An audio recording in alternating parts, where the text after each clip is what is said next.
નમો વર્યંતાણમ નમો સિદ્ધાણમ નમો આયર્યાણમ નમો અજ્જાયાણમ નમો લોય સવસાહનમ યશો પંચનમુક્કારો સવપાવપણાસનો મંગલાણં ચ સદ્દેશીમ પડમં હવૈ મંગલમ આદિમં પૃથ્વીનાથમ આદિમં નિષ્પરિગ્રહમ આદિમં તીર્થનાથમ ચ ઋષભસ્વામિनं સ્તમહમ સુદાસોદરવાગ્જ્યોષ્ણા નિર્મલિકૃતિદિન્મુખ મૃગલક્ષ્મા તવ શાંતિ શાંતિનાથ જનસ્તુહમ શ્રેયશ્રીયામ મંગલ કેલી સદ્મ શ્રીયુક્ત સંકેશ્વર પાર્શ્વનાથ ગુરુવાર સંસાર ભયાચ રક્ષ મોક્ષ માર્ગે વર્તાન જય જગજીવ જોણી વિયાણવો જગ ગુરુ જગાનંદો જગનાહો જગબંધુ જય જગપ્રિયામો વૈભમ જય શ્રીયાણમ પવો તિથ્યરાણમ અપચ્છિમો જય જય ગુરુ લોગાણમ જય મહાપ્પા મહાવીર ઓંકારમ બિંદુ સંયુક્તમ નિત્યમ દાયંતિ યોજનમ કામદમ મોક્ષદમ ચૈવ ઓંકારાય નમો નમઃ સર્વારિષ્ટ પ્રણતલવિષ્ટાસુદાયિને સલબ્ધનિધાનાય ગૌતમ સ્વામી નમઃ જ્ઞાન ધ્યાન ક્રિયાધિકાર કુશલ પ્રદ્યુમ્ન ચેતા ગુરુ અંતર્લોચનોદ્ભાસિતમ યસ્ય ઓંકાર સુસેવિતમ ઓંકાર સેવા પર સ્વયં સંયમના સદા વિજયતે શ્રી સિદ્ધિશ્વરીશ્વર સ્વયં સંયમના સદા વિજયતે શ્રી ભદ્રશ્રીશ્વર સ્વયં સંયમન ઓંકાર શ્રીશ્વર અજ્ઞાનતિમિરાંધનમ જ્ઞાનમ જનશલાકયા નેત્રમુન્મિતમ મેન તસ્મૈ શ્રી ગુરવે નમઃ.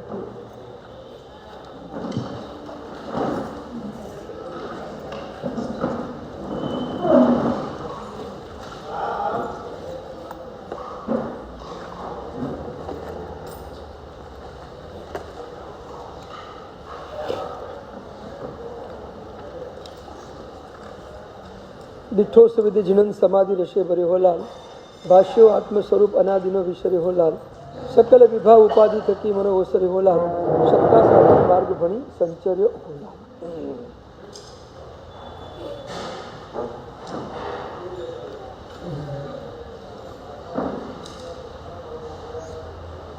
કૈવલ્ય જ્ઞાનના કિનારા ઉપર બેઠેલા આત્માનુભૂતિની મસ્તીને માણનારા પૂજ્યપાદ ઉપાધ્યાય દેવચંદ્રજી મહારાજ નવમા સુવિધિનાથ પરમાત્માના સ્તવનની અંદર પહેલા ગુણસ્થાનકથી ચોથા ગુણસ્થાનકની યાત્રા કઈ રીતે કરવી એનો એક માર્ગ આપણને આપી રહ્યા છે. ચોથું ગુણસ્થાનક એ અંતિમ મંજિલ નથી, પણ ચોથે નથી પહોંચ્યા ત્યાં સુધી એને પણ મંજિલ સમજીને ચાલીએ. મિથ્યાત્વથી સમ્યક્ત સુધીની યાત્રા કરવી છે. અનાદિકાળના મિથ્યાત્વમાંથી ઉઠીને સમ્યક દર્શનનો એક પ્રકાશ ભીતરથી માણવો છે. એ માણવા માટેની પ્રોસેસ આત્માનુભૂતિની પૂર્વે સતત આપણે એક તત્વને ઘૂંટતા રહેવું પડે. હું ચૈતન્ય શુદ્ધાત્મા છું, હું શુદ્ધ સ્વરૂપી ચૈતન્ય આત્મા છું. આ વાતને સતત આપણે અંદરથી ઘૂંટવી પડે. અનાદિકાળના હું દેહ છું, હું દેહ છું, હું શરીર છું, આ સંસ્કારો અનાદિકાળથી નાખેલા છે. નિગુદ માતા ત્યારથી આ સંસ્કારો આપણે ઘૂંટતા આવ્યા છે. હવે એની સામે હું ચૈતન્ય શુદ્ધ આત્મા છું, આ તત્વને જો આપણે ઘૂંટીશું નહીં તો હું દેહ છું ના સંસ્કારોને આપણે તોડી શકીશું. નકલી ચીજ છોકરા પાસે પકડાવી છોડાવી હોય તો અસલી ચીજ આપવી પડે. છોકરાના હાથમાં રહેલી કોઈ નકલી ચીજ તમારે છોડાવી છે તો અસલી ચીજ આપવી પડે. એને અસલ આપો એટલે નકલ છૂટી જાય, સારું આપો એટલે ખરાબ છૂટી જાય. એમ આપણે આ તત્વને ઘૂંટીશું તો અંદરનું ખરાબ તત્વ નીકળી જશે. જે ખરાબ ઘૂંટાયું છે એ નીકળી જશે. એટલે સતત ઘૂંટવાનું તો આ જ છે. હું ચૈતન્ય શુદ્ધાત્મા છું એનું સતત ભાન રાખવાનું, જાગૃતિ રાખવાનું, એને ઘૂંટ્યા કરવાનું. અને જેટલું ઘૂંટાશે એટલી પહેલાંથી ચોથાની યાત્રા શરૂ થશે. પણ ઘૂંટ્યા વગર પહેલેથી ચોથે પહોંચવું બહુ મુશ્કેલ છે. કોઈક વાર થોડું સાંભળીએ અને પછી પાછા આપણા હતા ત્યાં ત્યાં પહોંચી જઈએ એટલે ઘૂંટાતું નથી. જે તત્વને ઘૂંટવું જોઈએ એ ઘૂંટાતું નથી. અને અધ્યાત્મ જગતની અંદર સૌથી મહત્વની ચીજ કોઈ પણ હોય તો એ ઘૂંટવું એ છે. સમજો અને ઘૂંટો. પહેલાં એની યોગ્ય સમજણ મળી જાય અને પછી એને ઘૂંટવાની શરૂઆત થાય તો સમજીને ઘૂંટીએ તો આપણે 100% અનુભૂતિ સુધી પહોંચી છીએ. વાચનાઓ દ્વારા આપણે એને સમજવાનો પ્રયાસ કરીએ અને પછીના આપણને મળતા સમયે એને આપણે ઘૂંટવાનો પ્રયાસ કરીએ. ધન્ના અને શાલિભદ્રજી પરમાત્માની દેશના સાંભળીને ગયા પછી, ગુફામાં ગયા પછી પ્રભુએ શું કહ્યું હતું એની અંદર ઘૂંટ્યા કર્યું. એ તત્વનું ચિંતન મનન કરી એની અનુપ્રેક્ષા કરીને એને અંદર ઉતારવાનો પ્રયાસ કર્યો. એ ગુફામાં ગયા પછી પ્રભુની દેશનામાં જે તત્વ આવ્યા હોય, જે પાન કર્યું હોય એને વાગોડે, એને ઊંડાણથી અનુભવવા માટે પ્રયાસ કરે અને એને ઘૂંટે, અને ઘૂંટ્યું તો આટલે સુધી પહોંચી ગયા. ઘૂંટ્યું તો સંપૂર્ણ જગતથી નિરપેક્ષ થઈ ગયા. ક્યાંય કોઈ જગ્યાએ એમને કોઈ લેસ માત્ર અપેક્ષા નથી. સગી માં બોલાવવા માટે આવે ને તો પણ બોલવાની ઈચ્છા ન થાય, એટલી હદ સુધી નિરપેક્ષ બની જાય. બોલો બોલો રે શાલિભદ્ર દો વરિયા, કેટલી હદે નિરપેક્ષ બની ગયા. બસ આ પ્રભુનું તત્વ અંદર જેટલું ઘૂંટાશે ને એટલી જગત પ્રત્યેની નિરપેક્ષતા અંદરથી પ્રગટશે. નિરપેક્ષતા, નિર્લેપતા અને નિષ્ક્રિયતા આ તત્વને ઘૂંટાવીને આવશે. એટલે સતત આપણે આ તત્વને ઘૂંટતા રહેવું પડશે. હું શુદ્ધાત્મા છું, હું ચૈતન્ય સ્વરૂપી શુદ્ધાત્મા છું, શુદ્ધ બુદ્ધ આનંદ ઘન સ્વરૂપી હું આત્મા છું. બસ આ તત્વને આપણે ઘૂંટવું પડશે. આમ તો કેવું લાગે, મારે મારા સ્વરૂપને ઘૂંટવું પડે એવું કેવું લાગે? આપણે આપણા સ્વરૂપને ઘૂંટવું પડે, કારણ કે પર એટલું બધું ઘૂંટાઈ ગયું છે, પર એટલું બધું ઘૂંટાઈ ગયું છે કે સ્વ ટોટલી ભૂલાઈ ગયું છે. સ્વની યાદ જ નથી આવતી. હું સ્વ છું તો ખબર જ પડતી નથી. આપણા વ્યવહારમાં, આપણા વ્યવસાયમાં, સંબંધોના જગતમાં સ્વનું જગત ભરાઈ ગયું અને સ્વ જગતમાંથી આપણે બહાર નીકળી ગયા, માત્ર સંબંધોના જગતમાં, પરના જગતમાં ખોવાઈ ગયા. હવે ત્યાંથી આપણે બહાર આવું છે. એટલે આવા કોઈક સરસ મજાના દેવચંદ્રજી મહારાજ જેવાના સ્તવનોના આલંબનથી પર જગતમાંથી સ્વ જગતમાં જવાની યાત્રા શરૂ કરવાની છે. આજે શરૂ કરશું તો ક્યારેક પહોંચાશે, પણ આજ શરૂ નહીં કરે તો ક્યારે પહોંચાશે પ્રશ્ન છે. જે શરૂ કરશે એ પહોંચશે, શરૂ જ નહીં કરે કેવી રીતે પહોંચશે? આપણે ગમે તેટલું સાંભળીએ પણ જો ઘૂંટવાનું કામ નહીં કરીએ ને તો લગભગ નહીં પહોંચે. એટલું સાંભળવા માત્રથી નહીં ફરક પડી શકે. સાંભળવાથી સમજણ પ્રાપ્ત થશે, સાંભળવાથી સમજણ પ્રાપ્ત થશે અને ઘૂંટવાથી અનુભૂતિ સુધી પહોંચાશે. બે વસ્તુ યાદ રાખજો. સાંભળશો તો સમજણ પ્રગટ થશે, પણ ઘૂંટશો તો અનુભૂતિ સુધી પહોંચશે. કે માત્ર સાંભળવાથી પેલા સંસ્કારો નાશ નહીં પામે, ઘૂંટવાથી જૂના સંસ્કારો નાશ પામશે. જેટલું તમે ઘૂંટશો તત્વને એટલા તમે ભીતરમાં ઉતરી શકશો. અને એ ઘૂંટવા માટેનું સરસ મજાનું આલંબન દેવચંદ્રજીમાં આપણે પકડાવી રહ્યા છે કે પરમાત્માના શુદ્ધ સ્વરૂપને જોતો જા અને તારા શુદ્ધ સ્વરૂપની અનુપ્રેક્ષામાં ઊંડો ઉતરતો. આ જ તું છે, તને જે દેખાય છે એ જ તું છે.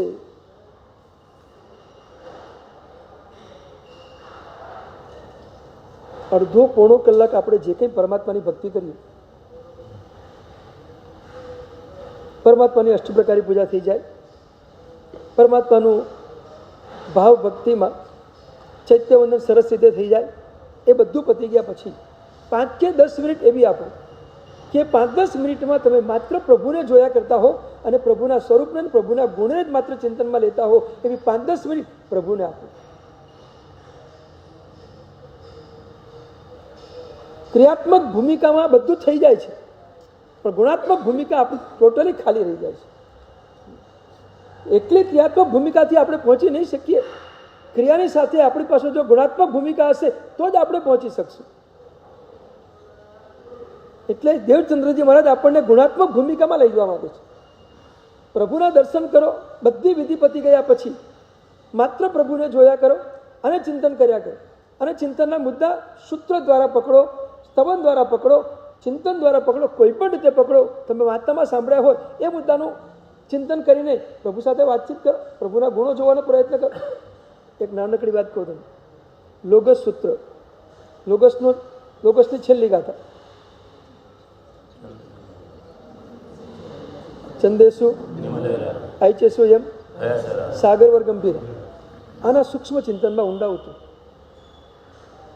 લોગસની આ છેલ્લી ગાથા બહુ જોરદાર છે. આગળની ગાથામાં પરમાત્માના 24 નામો છે અને પછી કેટલીક એવો મેં અભિત હોવાથી બીજી આખી પ્રક્રિયા છે. કીર્તિએ વંદીએ મૈયા, એમની સ્તુતિ કરી, કીર્તન કર્યું, વંદન કર્યું, એમનો મહિમા ગાયો, એ બધી વાતો કર્યા પછી છેલ્લે બહુ મસ્ત મજાનું છે, ચંદેશુ નિર્મલેરા, પ્રભુ તમે ચંદ્ર કરતા પણ વધુ નિર્મલ છો. જો પરમાત્માને નિર્મલતા આપી દીધી, ચંદેશુ નિર્મલે, ચંદ્ર કરતા પણ વધુ નિર્મળ છો, કારણ કે ચંદ્રમામાં તો એક કલંક છે, તમારામાં કોઈ કલંક નથી, એ તમે વધુ નિર્મળ છો. આઈચે શું એમ પયા સૈરા, સૂર્ય કરતા પણ તમે વધુ પ્રકાશિત છો. સૂર્યનો પ્રકાશ પણ જ્યાં ન પહોંચી શકે ત્યાં તમારો પ્રકાશ પહોંચે છે. સૂર્યનો પ્રકાશ 14 રાજલોકમાં પહોંચતો નથી, અને પ્રભુનો પ્રકાશ 14 રાજલોકમાં પહોંચે છે. એટલે પ્રભુનો પ્રકાશ સૂર્ય કરતા પણ અધિક છે. આઈચે શું એમ પયા સૈરા.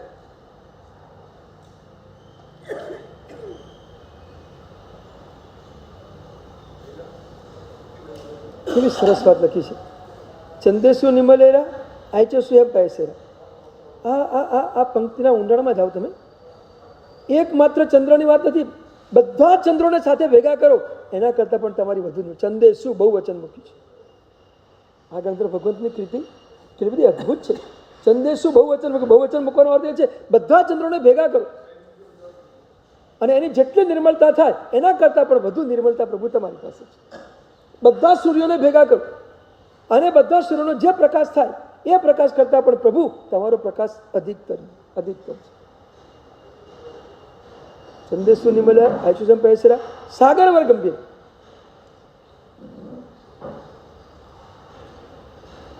સાગરની જેમ પ્રભુ તમે ગંભીર છો. સાગર કરતા પણ શ્રેષ્ઠ ગંભીરતા તમારી પાસે છે. સાગર તો ક્યારેક ખડભડી ઉઠે છે, સાગરમાં ક્યારેક સુનામી આવે છે. પ્રભુ તમારામાં સુનામી ક્યારેય નથી આવતી, તમે ક્યારેય ખડભડતા નથી. આટલા બધા ઉપસર્ગોની વચ્ચે પણ પ્રભુ તમે શાંત છો, અત્યંત ગંભીર છો. તમારી ગંભીરતા ક્યારેય પણ ચલિત થતી નથી. આ પરમાત્માની જે સ્તવના છે, આ પરમાત્માના જે મસ્ત મજાના 3 ગુણો મૂક્યા છે, ચંદેશુ નિમલેરા. થોડાક ઊંડાણમાં જાઓ.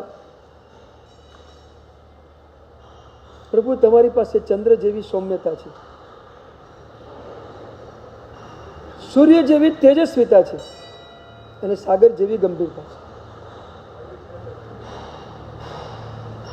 ચંદ્ર જેવી સૌમ્યતા. ચંદ્ર જે રીતે સૌમ્ય છે તમે એટલા જ સૌમ્ય છો. સૂર્ય જેટલો તેજસ્વી છે એના કરતાં પણ વધુ તેજસ્વીતા તમારી પાસે છે, કારણ કે કેવળ જ્ઞાન છે. કેવળ જ્ઞાન છે. કેવળ જ્ઞાનનું તેજ, કેવળ જ્ઞાનની પહોંચ પૂરા બ્રહ્માંડમાં છે. બ્રહ્માંડનો એક નાનકડો પણ પાર્ટ એવો નથી કે જ્યાં કેવળ જ્ઞાન ન પહોંચતું હોય. સમસ્ત બ્રહ્માંડમાં કેવળ જ્ઞાનનો પ્રકાશ પહોંચી રહ્યો છે. એટલે સૂર્ય કરતાં પણ વધુ તેજસ્વીતા છે, સાગર જેવી ગંભીરતા છે. થોડાક ઊંડા ચિંતનમાં લઈ જવું.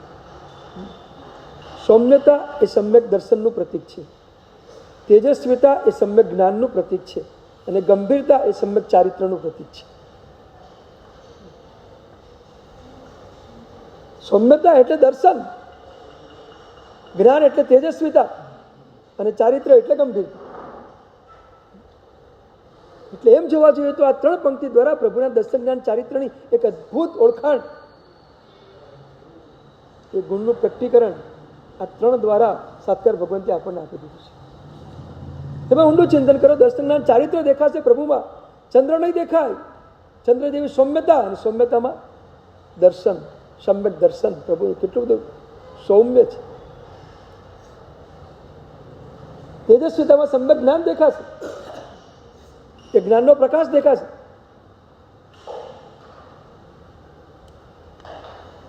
અને ચારિત્રમાં ગંભીરતા, ઉદાસીનતા પરમાત્માને દેખાશે.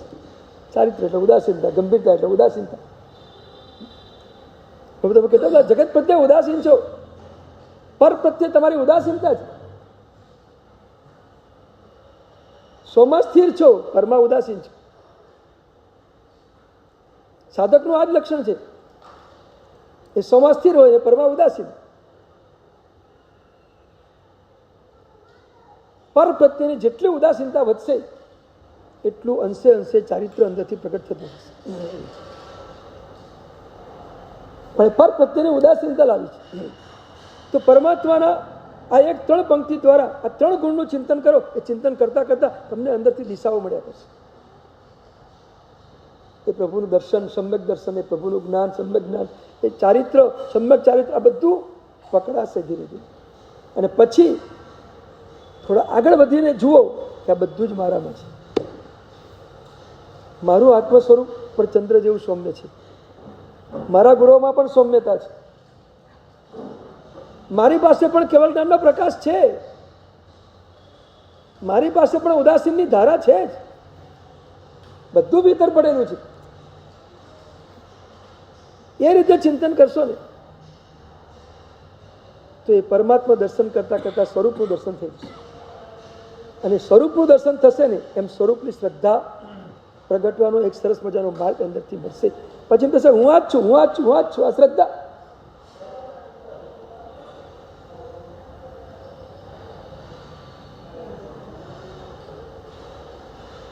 સ્વરૂપનો મેલ, ચૈતન્યનો મેલ.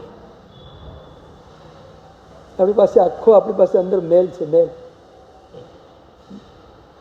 મેલમાં જવા માટે બસ આ શ્રદ્ધાથી શરૂઆત કરીને મેલમાં પ્રવેશ કરવાનો છે. અને એ મેલમાં પ્રવેશ થશે પછી જે અનુભૂતિ થશે પછી તમને આખું જગત સાવ ફિક્કું લાગશે. પણ અંદર ઉતરવાનો પ્રયાસ કરો. પરમાત્માને જોતા જોતા જોતા જોતા સ્વરૂપ દર્શન કરવાનો પ્રયત્ન કરો. પેથર શાહના જીવનમાં એક ઘટના એવી બની. પેથર શાહને એના પિતા દેદાસા તરફથી સુવર્ણ સિદ્ધિનો વારસો મળ્યો. પિતા પાસેથી વારસો મળ્યો. અને પેથર શાહે એમના જીવનમાં એ સુવર્ણ સિદ્ધિનો પ્રયોગ કરવા માટે એકવાર પ્રયત્ન કર્યો, પણ એ નિષ્ફળ ગયા. થઈ નહીં શક્યું. એનું કારણ એક જ હતું, એ પ્રયોગ કરતી વખતે એમનું પુણ્ય પાક્યું નહોતું, એટલે પ્રયોગ કરવા ગયા પણ નિષ્ફળતા મળી. ભૌતિક જગતમાં આ સ્થિતિ છે. લાખ પ્રયત્ન કરો પણ પુણ્ય ન પાક્યું હોય તો નિષ્ફળતા જ. અને પેથર શાહે થોડાક સમય પછી વિચાર્યો કે ફરીથી પ્રયોગ કરો. અને ફરીથી પ્રયોગ કરવા માટે પેથર શાહ ગયા.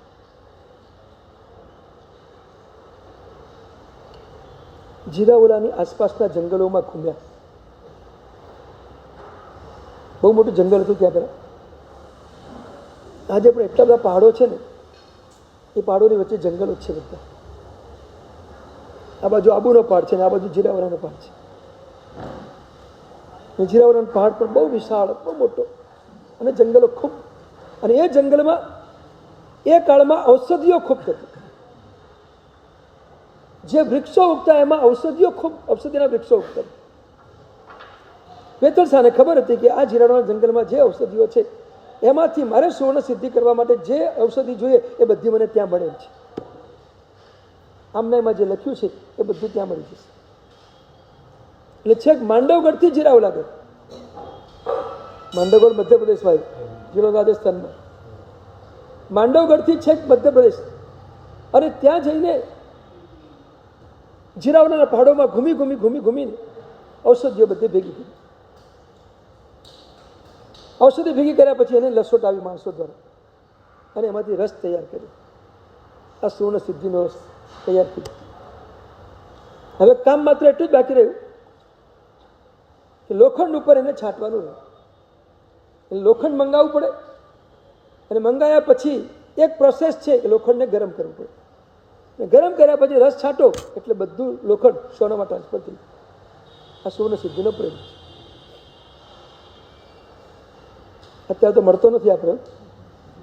કેટલું લોકો ગાંડા પાગલ થઈ જાય એની પાછળ. અને ભૂલે ચૂકે ખબર પડે કે કોકની પાસે છે ને તો લાઈન લાગે એની પાસે.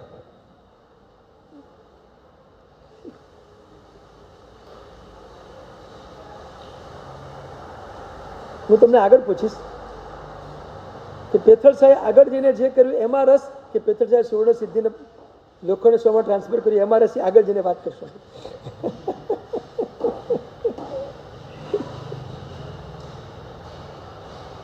લોખંડ માંડવગઢથી સાંડળીઓ ભરીને આવી ગઈ. લગભગ કેટલા ટન લોખંડનો ઢગલો થઈ ગયો. કામ કરવું તો પછી જથ્થાબંધ કરવું, નાનું કરીને શું કરવાનું? ટન બંધ લોખંડને પછી ગરમ કરવાની પ્રોસેસ શરૂ કરી, અને ગરમ કરવા માટે અગ્નિ પેટાવો પડે.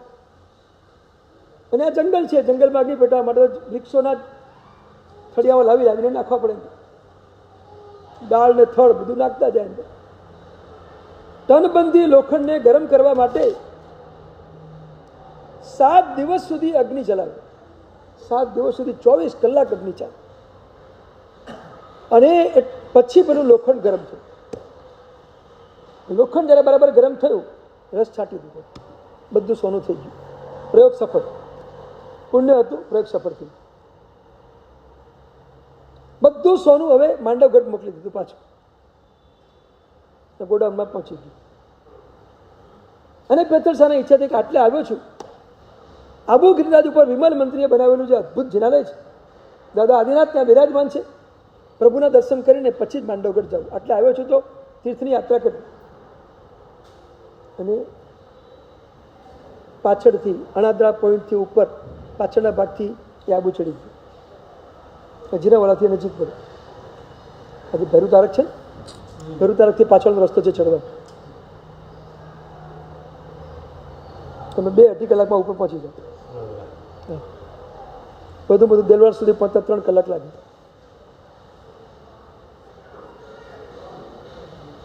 દેલવાડા પહોંચી ગયા.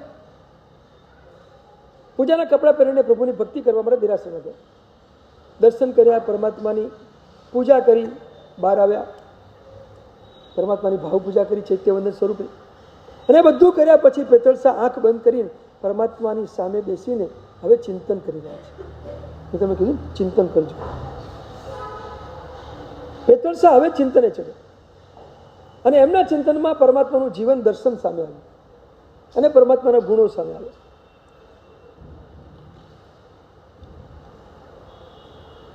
પરમાત્માનું ચિંતન કરતા કરતા પેતરસાએ વિચાર કર્યો, શું મારા પ્રભુ આદિનાથ પરમાત્માનું પુણ્ય છે? 24 તીર્થંકરમાં સૌથી વધુ પુણ્ય આદિનાથ પરમાત્મા. એમની પાઠ પરંપરા પણ 2 તીર્થંકર પરમાત્મા કરતા લાંબી ચાલી.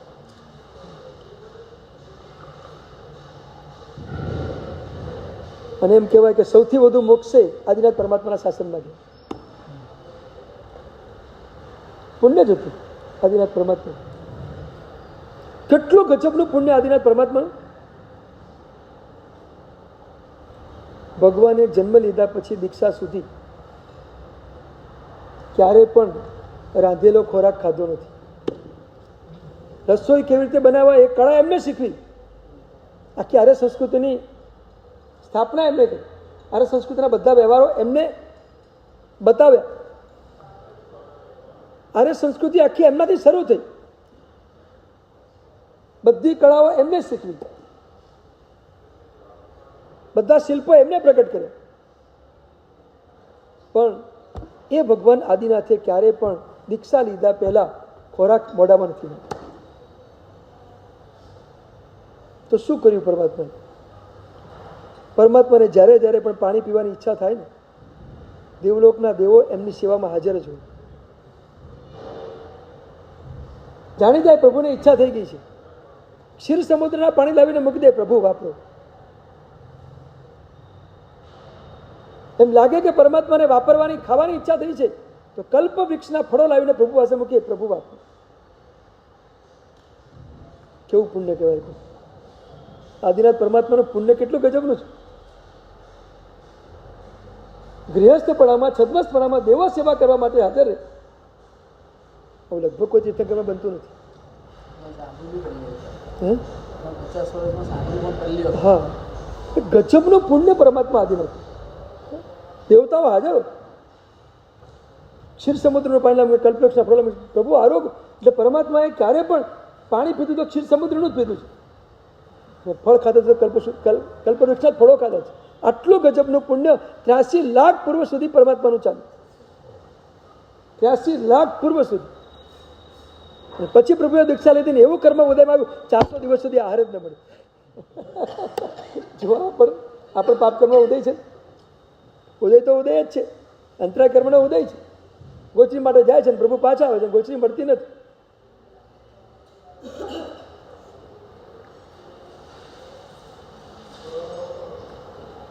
આવું વિશિષ્ટ કોટીનું પુણ્ય જેમની પાસે છે એ પરમાત્માનું દર્શન પેથરસા કરી રહ્યા છે. અને એ દર્શન કરતા કરતા પેથરસાને થયું કહો આવું ગજબનું પુણ્ય મારા પરમાત્મા, આટલો વિશાળ પરિવાર. કેટલો વિશાળ પરિવાર ખબર છે? ભગવાન ઋષભદેવનો પરિવાર કેટલો વિશાળ હતો એનો એક અંદાજ, નાનકડો અંદાજ આપો. ભગવાનને 100 પુત્ર હતા એ તો આપણે જાણીએ છીએ, પણ 100 પુત્ર પછી આગળ પાછળની પેઢીઓ કેટલી લાંબી હતી એ તમને ખબર છે? પેઢી કેટલી લાંબી હતી? સૌથી વધુ પુણ્યશાળી માતામાં કોઈ પણ તો મરુદેવા માતા. માતામાં સૌથી વધુ શ્રેષ્ઠ પુણ્ય મરુદેવા માતા. અમારા ધુરંધરમાં એક વાર કહેતા હતા કે મરુદેવા માતાનું પુણ્ય એટલું ગજબનું હતું કે મરુદેવા માતા એમ નજર સામે 72,000 પેઢીઓ જોઈ.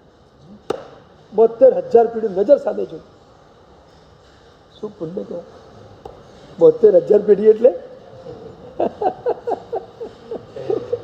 આપણે કલ્પના ન કરી શકીએ. તમે લોકો વધુમાં વધુ 4 પેઢી જોઈ શકો. 4થી આગળ પછી તમે જોવા ન મળે કઈ. 4 તો હાઈએસ્ટ, બસ 4 હાઈએસ્ટ. 4થી પછી વધુ પેઢી લગભગ જોવા ન મળે. મરુદેવા માતા 72,000 પેઢી જોઈ. આયુષ્ય લાંબા, 84 લાખ પૂર્વનું આયુષ્ય.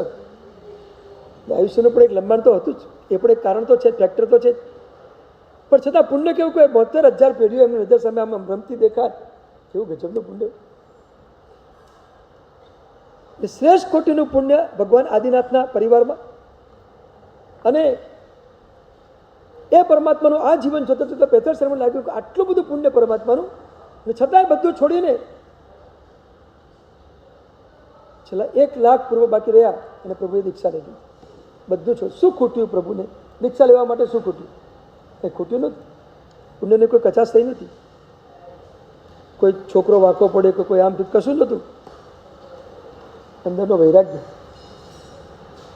અને ધધકતો વૈરાગ્ય. પ્રભુએ જોયું કે મારો કાળ પૂરો થયો સંસારનો, હવે ચાલો દીક્ષા લેવાની તૈયારી શરૂ થઈ. દીક્ષા લાખ પૂર્વથી વધારે વર્ષ ના લેવાય. પ્રભુજીએ લાખ પૂર્વ બાકી રહ્યા ત્યારે દીક્ષા લીધી. એમનો છદ્મસ્તપણાનો જે કાળ હતો, અથવા તો સંસારમાં રહેવાનો એમનો જે કાળ હતો, ભોગાવલી કર્મનો જે કાળ હતો, એ પૂરો થઈ ગયો. અને તીર્થંકર પરમાત્મા ભોગાવલી કર્મ પૂરા થાય પછી નીકળી જ જાય, રેજ. 1 લાખ પૂર્વથી વધારે આયુષ્યમાં દીક્ષા લેવાય ખરી? હા, 1 કરોડ વર્ષ સુધી, 1 કરોડ પુરુષ સુધી, 1 કરોડ વર્ષ લેવાય.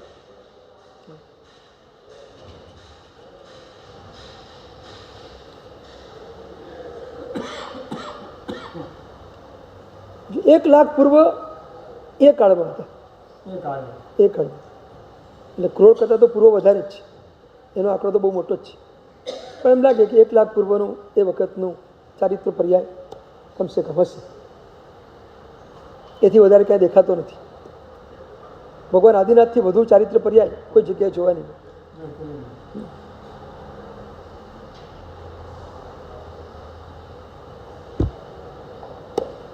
અને પેથરસાનું ચિંતન ચાલુ થયું.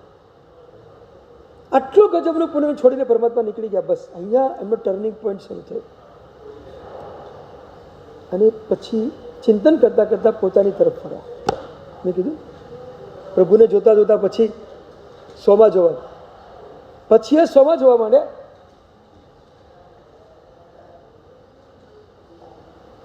આટલું ગજબનું પુણ્ય અને પરમાત્મા છોડીને નીકળી ગયા. આ પ્રભુનો વૈરાગ્ય અને આ પ્રભુની વિતરાગતા તરફની યાત્રા. દીક્ષા લે એટલે યાત્રા વિતરાગતા તરફ શરૂ થાય. પછીની આખી દિશા એમની નિર્વિકલ્પકતાની સાધનાની દિશાઓ. કોઈ પણ તીર્થંકર પરમાત્મા દીક્ષાના પહેલા દિવસથી નિર્વિકલ્પકતાની યાત્રા શરૂ કરી. પછી જેટલા વિકલ્પો અંદરથી પ્રગટ થયા બધું જોયા કરે, એમાં કોઈ એક્શન ન હોય. વિકલ્પો પછીનું કોઈ એક્શન ન હોય. વિકલ્પોને માત્ર જોવાના અને જોઈને એને ખંખેરી નાખવાના. આ જ પ્રભુની સાધના છે. વિકલ્પોને જોવા અને વિકલ્પોને ખંખેરવા, એ જ પ્રભુની સાધના. જુઓ એટલે ખંખેરી જાય. તમારે ખંખેરવાની જરૂર નહીં. જુઓ એટલે જ ખંખેરી જાય. જોવા માત્રથી જ નીકળી જાય. વિકલ્પો એટલા ડાયા છે, વિકલ્પો એટલા ડાયા છે કે તમે જોવો અને નીકળી જાય. પણ તમે એને અડપલું કરો તો એ તમને ચોંટી જાય. તમે એને અડો તો એ ચોંટી જાય, તમે ન અડો ને જુઓ તો એ જતા. બોલો કેટલા ડાયા છે બોલો. હવે તો ડાયો કોઈ નહીં મળે તમને. તમે એને અડો જ નહીં, જતા રહેશે, ખંખેરાઈ જશે, બસ પતી ગયું, પૂરું થઈ ગયું, એનો કાળ પૂરો થઈ ગયો. એકનો પૂરો થયો, બીજો આવશે, એને જોતા હશે, બીજો ખરી જશે. તમે જોતા જાઓ, વિકલ્પ આવતા જાય અને ખરતા જાય, તમે નિર્વિકલ્પક બની જાઓ. આખી નિર્વિકલ્પ બનવાની સાધના છે. હા, જોવાનો પુરુષાર્થ કરો, બીજો કોઈ પુરુષાર્થ નથી આમાં, માત્ર જોવાનો જ પુરુષાર્થ. સાક્ષીપણમાં જોવાશો ને બીજો પુરુષાર્થ છે ને. અને સાચું તમને ખરેખર કહું ને, આપણો સૌથી શ્રેષ્ઠ પુરુષાર્થ જીવનનો હોય ને તો એ માત્ર વિકલ્પ રહિત જોવાનો પુરુષાર્થ. એ જ આપણા અધ્યાત્મ જગતનો સૌથી શ્રેષ્ઠ પુરુષાર્થ છે. એનાથી જ સપક્ષણી, એનાથી જ કેવલ, એના સિવાય કેવલ જ્ઞાન મળશે પણ કોઈ દિવસ નહીં મળે. આટલે સુધી તો પહોંચવું જ પડશે, છૂટકો જ નથી. અત્યારે સાંભળો અને સાંભળ્યા પછી ઘૂંટજો અને પછી પ્રયાસ શરૂ કરજો કે કેવી રીતે પહોંચવું. આપણે આ 3-4 પંક્તિમાં એ જ જોવાનું છે.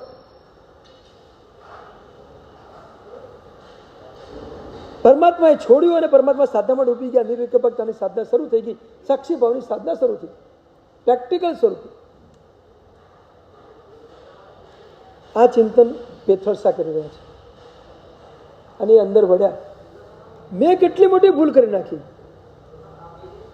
આટલું ગજબનું પુણ્ય, આટલો વૈભવ બધું છોડીને પ્રભુ નીકળી ગયા, અને હું કેટલો પાપી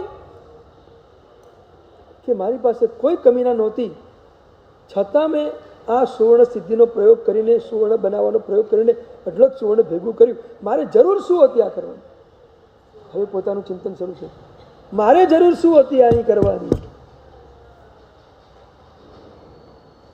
પ્રભુની દીક્ષા જોઈએ અને આપણને પરિગ્રહ ઉપર ઠેસ લાગી એવું કેટલી વાર બને?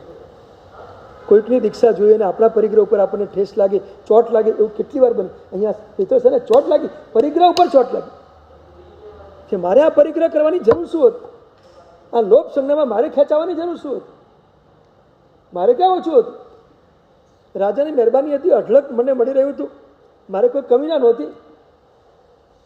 મારી 7 પેઢી સુધી ખૂટે નહીં એટલું ધન તો મારી પાસે છે જ. તો પછી હવે આની જરૂર કેમ હતી? અને હું શા માટે 7 દિવસ સુધી અગ્નિ પેટાવીને 6 કાયના જીવનની વિરાધના કરીને કેટલા પાપો બાંધી દીધા? હવે એનો પશ્ચાતાપ શરૂ થયો છે. અત્યાર સુધી એક જ ધૂન હતી, લોખંડમાં સુવર્ણ બનાવો, સુવર્ણ બનાવો. હવે એને સમજાવ્યું કે સુવર્ણ બનાવવામાં મને કેટલું પાપ લાગ્યું છે. ક્યારે આ દર્શન થયું? પ્રભુના દર્શનમાંથી આ દર્શન શરૂ થયું. બસ મારે તમને મુખ્ય પોઈન્ટ બતાવો છે. પ્રભુના દર્શન કરો અને તમે આ રીતે વળો. ક્યાંક તો આપણને ચોટ લાગે. પ્રભુના દર્શન આ રીતે કરવા, પ્રભુના ગુણનું દર્શન કરો, પ્રભુના જીવનનું દર્શન કરો અને ભીતરથી જાગૃત થાઓ.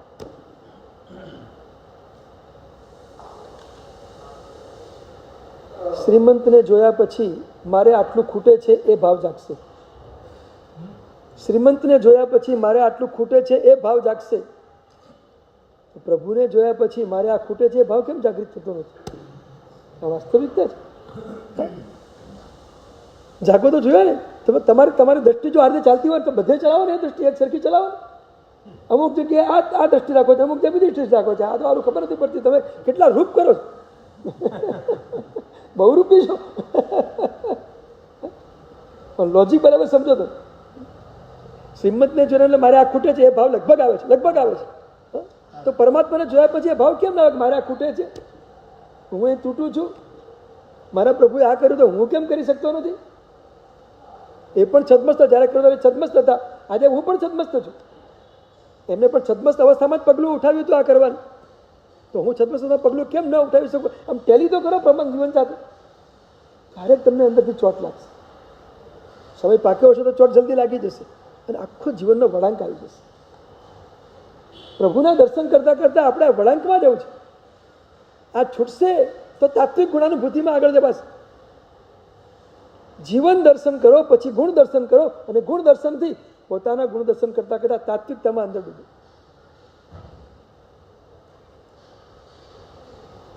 આ ચિંતન કરતાં કરતાં પેતળસા અંદરથી જે આમ પશ્ચાતાપની ધારાએ ચડ્યા. મેં કેટલી મોટી ભૂલ કરી, મેં કેટલી મોટી, મારે શું જરૂર હતી આ બધું કરવાની? પછી એક જ તત્વ ઘૂંટી રાખે, આ લોભ, આ પરિગ્રહ, આ મારો દોષ.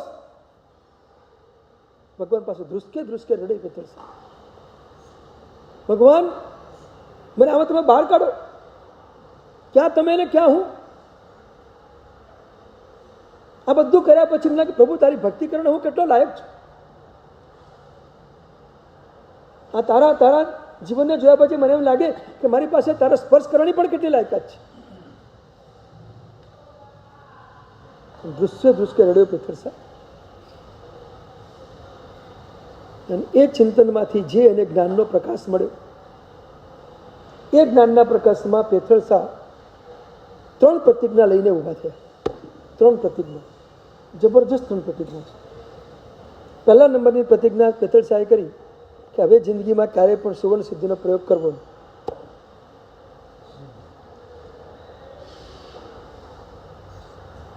પ્રભુના દર્શનથી હવે કઈ રીતે વળ્યા જુઓ તમે. ક્યારે પણ સુવર્ણ સિદ્ધિનો પ્રયોગ કરવો નહીં. મારી પરંપરામાં મારા દીકરાઓને સુવર્ણ સિદ્ધિનો પ્રયોગ બતાવવો નહીં. કરવો નહીં એટલું નહીં, બતાવવો પણ નહીં. કોઈને આપવાનો જ નહીં. આપવું તો એ કરશે ને પાછો ફરી, એને ઈચ્છા થઈ જશે કરવાની, વળી પાછા પાપમાં નિમિત્ત બનવું મારે આપવો જ નથી કોઈને. અહીં ધરબાવી તો બધું એ પૂરું જ કરી નાખ્યું.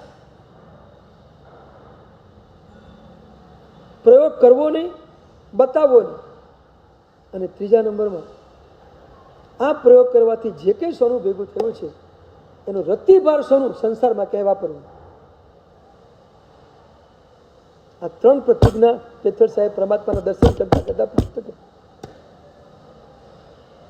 આ વાસ્તવિક પરમાત્માના દર્શન, અને દર્શન કરતા કરતા અંદરથી આવેલો વળાંક. કમસે કમ ખટક્યું તો ખરું ને. પરમાત્માના ગુણના દર્શન કરતા પોતાના દોષનું તો દર્શન થયું ને. અને મારામાં આ ગુણની કમી છે એ પણ ખ્યાલ થયો, મારા ગુણની કમી છે.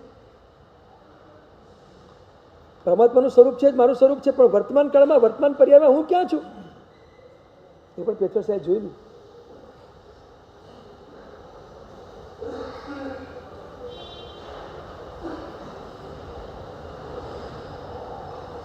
પ્રયોગ ન કરવો એ ચારિત્રનો વિષય છે. મારી પરંપરામાં કોઈને બતાવવું નહીં એ જ્ઞાનનો વિષય છે. અને આમાંનું કશું મારે વાપરવું નહીં, આની કોઈ પણ માલિકી મારે ન કરવી એ સમ્યક દર્શનનો વિષય છે. 3 પ્રતિજ્ઞામાં દર્શન જ્ઞાન ચારિત્ર અંદર પડેલા છે. આ સોનું જે કંઈ થયું છે એનું માલિકી મારી હવે નહીં, શાસનની માલિકી, મારી માલિકીની માલિકી ભાવ ઉઠી જવો એ સમ્યક દર્શનની ભૂમિકા છે. પાછળ કોઈને ન આપવું એ સમ્યક જ્ઞાનની ભૂમિકા છે. અને મારે જિંદગીમાં હવે આ પ્રયોગ કરવો જ નહીં એ સમ્યક ચારિત્રની ભૂમિકા છે. એમ લાગે કે પિત્તળ સાહેબ પરમાત્માના ગુણોના દર્શન કરતા કરતા સમ્યક દર્શન જ્ઞાન ચારિત્રની પ્રાપ્તિ સુધી પહોંચી ગઈ. ભલે અંશે ચારિત્ર, સર્વવિધિ ચારિત્ર નથી આવ્યું, છોડવા રૂપે તો ચારિત્ર આવ્યું. આ બધું છોડવા રૂપે ચારિત્ર આવ્યું. આ લોભનો ત્યાગ કરવા રૂપે ચારિત્ર આવી. એ કંઈ ઓછું નથી. આ પરિસ્થિતિમાં એની જે કક્ષા હતી એ કક્ષામાં એને ઘણું બધું એ રીતે પ્રાપ્ત. દર્શન 3ની આરાધના શરૂ થઈ ગઈ. એક પરમાત્માનું દર્શન તમને કેટલા ઊંડા લઈ જઈ શકે છે. આ રીતે પરમાત્માનું દર્શન કરો. ગુણ દર્શન એક ચિંતનની ભૂમિકા તમારા જીવનમાં શરૂ થાય. ઘણી વખત ઘણા વ્યક્તિઓને કહીએ ને સાહેબ અમે પ્રભુના ગુણોનું શું ચિંતન કરવું, અમને તો કેટલું યાદ આવે, કંઈ યાદ જ નથી આવતું. અમારે કેવી રીતે ગુણનું ચિંતન કરવું? એનો એક રસ્તો વિચારી રાખો છો. તમે પરમાત્માની પૂજા કરો છો રોજ? શરૂઆત ક્યાંથી કરો પૂજાની? જમણા અંગૂઠે, બરાબર. છેલ્લી પૂજા ક્યાં આવે? નાભી. બસ. એટલે પરમાત્માની પૂજા છે ને ચરણ કમળથી નાભી કમળ સુધીની છે. પરમાત્માની પૂજા ચરણ કમળથી નાભી કમળ સુધીની છે. એટલે આવતીકાલની વાચનામાં તમને હું બતાવીશ કે ચરણ કમળથી નાભી કમળ સુધીના જે આપણા 9 અંગો છે, પરમાત્માના જે 9 અંગો છે, એ પરમાત્માના 9 અંગોમાં તાત્વિક રીતે કયા ગુણનું ચિંતન કરવું. આમ તમે દુઆ તો બધા બોલો જ છો, એક એક અંગૂઠે કે બધી પૂજા કરતી દુઆ તો બોલો જ છો. એ દુઆની ભૂમિકા થોડીક બહારની પણ હોય છે, પણ આપણે એ જોવું છે કે તાત્વિક રીતે પરમાત્માના ગુણોનું કયું ચિંતન કયા અંગ ઉપર જઈને કરવું. ચરણ કમળની પૂજા વખતે કયો ગુણનું ચિંતન કરવું, જાનુ કમળની પૂજા વખતે કયા ગુણનું ચિંતન કરવું, કર કમળે કયા ગુણનું ચિંતન કરવું, સ્કંધે, લલાટે, શિખામાં, કંઠમાં, હૃદયમાં અને નાભીમાં. બરાબર છે, પૂજાની પ્રક્રિયા જ છે. એ દરેક જગ્યાએ કયા કયા ગુણનું ચિંતન કરવું એનું એક ઊંડાણ ચરણ કમળથી નાભી કમળ. અને પૂજા ગુણ પૂજા, પુષ્પ પૂજા નહીં પણ ગુણ પૂજા. બસ ચરણ કમળથી નાભી કમળની ગુણ પૂજા કઈ રીતે કરવી એની એક આખી પ્રક્રિયા આપણે આવતીકાલે સરસ રીતે જોઈશું.